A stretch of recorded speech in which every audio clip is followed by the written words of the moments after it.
Pero pag gusto ko ng babae, sasabihin niya kung kailan siya free without asking them. Actually, this is half true. Though yes, they somehow tell you kung kailan sila free, pero indirectly. How they do this is they give out subtle hints kung kailan sila free. For example, sasabihin nila na, boring sa Friday, wala akong gagawin.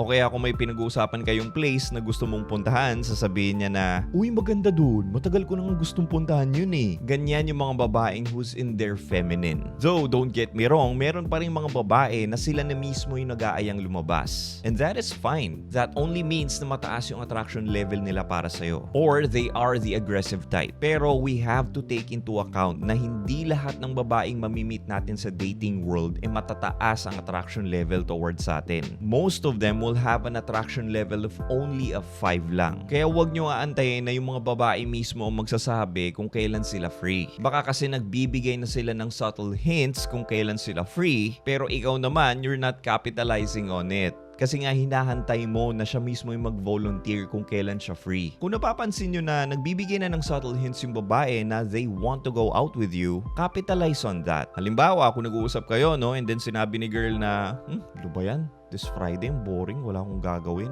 Then, it's your job to ask her on a date right then and there. Kaya mga sigarilyo, pay attention to these subtle hints na binibigay sa inyo ng mga babae and capitalize on that. Well, I hope nakatulong ko sa inyo and follow for more. And if you guys want to get my help personally, the quickest way is for you to book a one-on-one phone coaching session with me. You can do that by clicking the link in my bio if you're on TikTok. Pero kung nasa YouTube ka naman, the link is in the description box below.